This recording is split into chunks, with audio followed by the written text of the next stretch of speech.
Hai, kali ini saya akan membahas tentang kos-kosan. Saya tahu mayoritas orang yang merantau untuk kuliah ataupun bekerja pasti merasakan yang namanya tinggal di kos-kosan.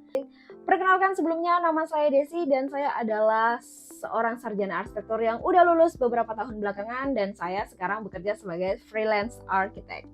Pernah gak sih kamu tinggal di kosan yang bikin kamu ngerasa sesak pengap dan gelap meskipun di siang hari? Ventilasi hampir gak ada, cahaya matahari gak masuk dan tiap malam rasanya seperti dikurung di dalam kotak. Ini bukan cerita fiksi, ini realita ribuan bahkan jutaan anak muda Indonesia yang merantau untuk belajar atau juga bekerja. Istilah kos-kosan berasal dari konsep pemondokan atau kamar sewaan yang sudah ada sejak era kolonial.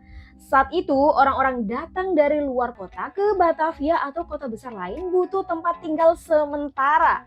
Tahun 1970-an saat kota-kota seperti Jakarta, Surabaya, Bandung mulai mengalami ledakan urbanisasi. Kebutuhan tempat tinggal pun meningkat drastis. Kos-kosan tumbuh jadi solusi paling cepat dan juga murah. Tapi ada satu masalah besar. Kos-kosan dibangun tanpa paduan desain yang layak, semuanya berorientasi pada satu hal, yakni efisiensi lahan dan keuntungan maksimal. Sayangnya banyak kos-kosan hari ini masih bertahan dengan logika lama. Asal bisa tidur udah cukup. Tapi kita bukan robot. Kita butuh udara segar, cahaya alami, dan ruangan yang sehat. Bagaimana dengan ventilasi? Banyak kamar punya lubang kecil di atas pintu. Cahaya alami? Jangan harap ada jendela yang bisa dibuka. Bagaimana dengan kelembapan? Tinggi banget. Akibatnya tembok berjamur, bau, apek, dan penghuni rentan kena ispa atau juga alergi. Sebuah studi menunjukkan bahwa banyak kos-kosan bahkan tidak memenuhi standar termal dasar. Suhunya bisa mencapai 34-35 derajat karena sirkulasi udara yang buruk.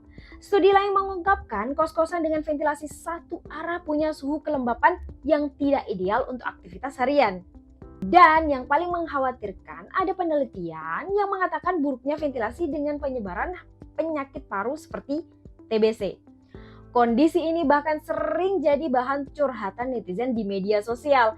Dari jendela yang cuma jadi pajangan hingga kamar yang tidak pernah kena cahaya matahari sepanjang hari. Saya sendiri mengalami berbagai dinamika tinggal di perantauan saat pertama kali kuliah. Saya tinggal di asrama kampus, kebetulan kamar saya berada di lantai 2, tepatnya di sisi utara bagian gedung. Di Surabaya itu matahari condong ke utara dengan sudut kemiringan sekitar 7 derajat. Alhasil, dinding kamar saya sepanjang hari terpapar sinar matahari langsung. Suhu kamar jadi sangat panas, terutama di siang hari. Bahkan hingga malam hari tiba, ruangan di dalam kamar masih terasa panas karena dinding di siang harinya itu menyimpan panas. Maka dari itu aku sering nongkrong di kamar teman yang berada di sisi selatan gedung. Dan FYI, gedung asrama ini tuh memanjang dari barat ke timur dan terdapat 2 sisi kamar, yaitu di sisi utara dan di sisi selatan. Dan di tengah-tengah antara 2 gedung tersebut terdapat void yang besar. Tak banyak hal yang bisa saya lakukan karena tidak bisa pindah kamar. Semua kamar sudah dipenuhi penghuni dari semua jurusan dari seluruh penjuru. Setelah pindah dari asrama, saya tinggal di kos-kosan biasa. Meskipun secara desain tidak ideal, tapi seperti tidak ada taman di dalam gedung. Tapi saya tetap bertahan di sana selama beberapa tahun. Alasannya, ventilasinya dan sirkulasi udaranya masih cukup karena ada void di tengah gedung.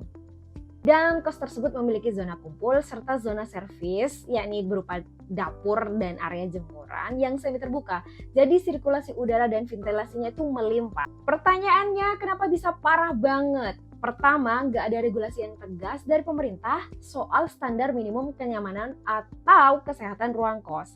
Tapi tidak semua pemerintah daerah menerapkan untuk kos-kosan. Banyak pemilik kos tidak terlalu peduli dengan kenyamanan penghuni kos. Ia bukan seorang arsitek atau juga pengembang. Mereka hanya memanfaatkan lahan seadanya untuk memaksimalkan jumlah kamar.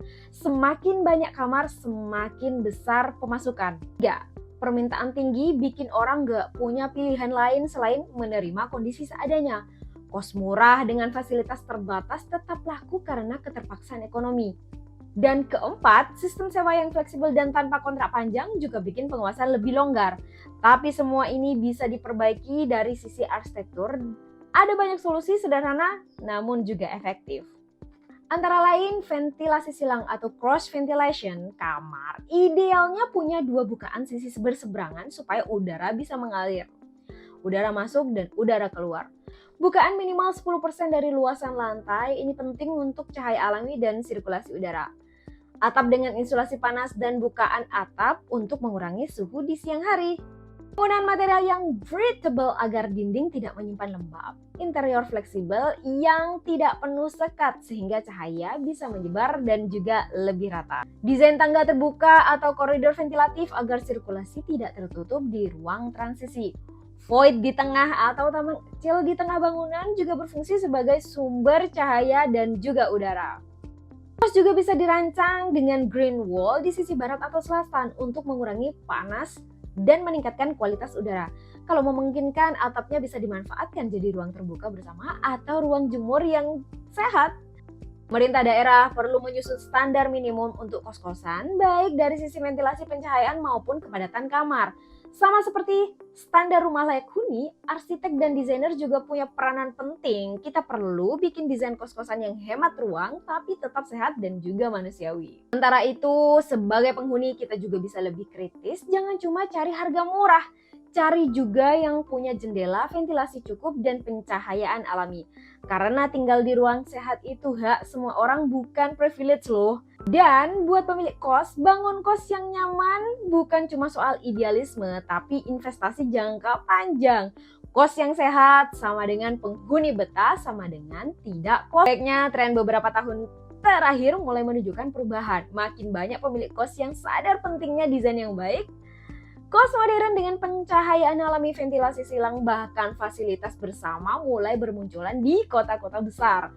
Beberapa kos bahkan dirancang oleh arsitek profesional dengan pendekatan desain berkelanjutan dan juga psikologis. Hasilnya penghuni merasa lebih nyaman, lebih produktif, dan juga lebih sehat. Tapi tentu saja ada konsekuensi, harga sewa kos dengan desain proper cenderung lebih mahal. Kos eksklusif bisa berkisar 2 hingga 3 kali lipat dibanding kos konvensional. Pertanyaannya sekarang, apakah kualitas hidup layak dihargai lebih tinggi atau bisakah kita menemukan titik tengah antara kos yang terjangkau tetapi tetap juga manusiawi? Kos-kosan bukan sekedar tempat tidur, ia adalah ruang hidup, ruang pulih, dan ruang tumbuh. Kalau kamu arsitek, calon pemilik kos, atau penghuni yang peduli ruang hidup, yuk mulai lebih kritis dan juga kreatif. Kalau kamu punya pengalaman buruk dan unik tinggal di kosan, ceritakan di kolom komentar ya. Dan jangan lupa like, share, dan subscribe supaya makin banyak orang tahu. Kita butuh kos-kosan yang lebih manusiawi. Sampai jumpa di video selanjutnya. Bye!